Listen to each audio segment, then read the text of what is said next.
So, welcome everyone. You went through the practice of side bending, the spine, and everything, and we were basically investigating everything, including what the muscles were doing, the joints were doing, the arms were doing, the chest was doing, legs and pelvis, and how far we were stretching, and we were looking with the eyes and all that thing we were doing. So, give us the feedback. Bipin Bhai, you can begin. Today's practice, I feel that by stretching the hands up and bending, so I open up my lungs and my spine get stretched, my neck muscles get stretched, and I hold that posture for a while, and I feel so comfortable when I come back. Thank you for showing the practice. Okay, good. Parul Ben?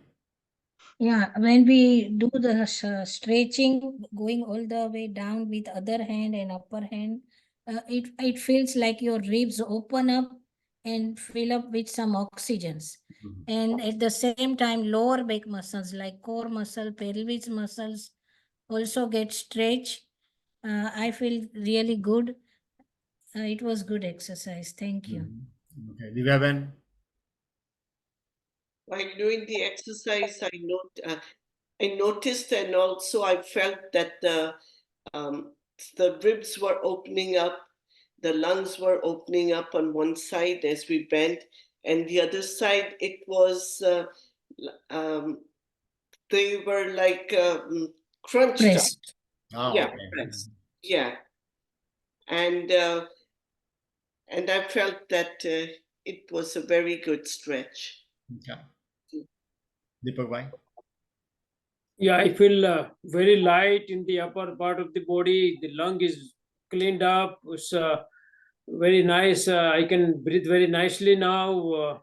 So I felt very good. It's all stretched up and uh, feel relaxed. Thank you. Interesting. Interesting pop observation I have for everyone here listening to the video and watching the video is a very fascinating thing. We do want to refocus when you do next time again, refocus on the spine part of it.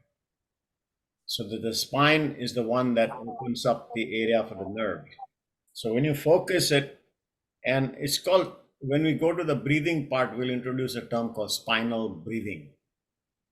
We will focus it a little bit better. But that's an interesting observation that we were all able to share this. And let's recognize that when we coordinate the eyesight and when we look at the stuff, we are able to judge what we are doing for today. Staying within a green zone, but gradually doing the practice.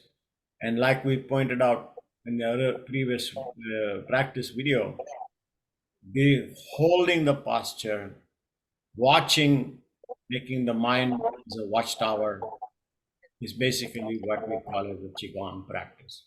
So, just the movement alone is fine.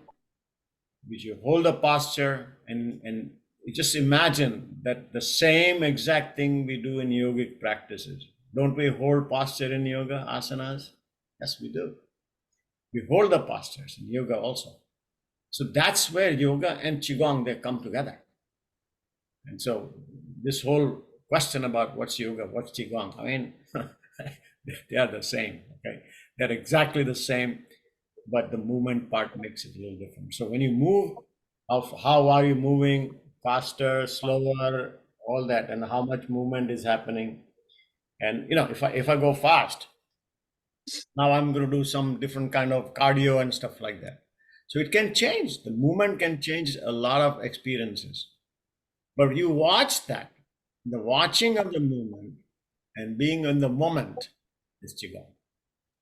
So that's how it separates. The yogasana ends there, trikonasana or any kind of thing that will end there, and then after we end it, they call it trikonasana, right?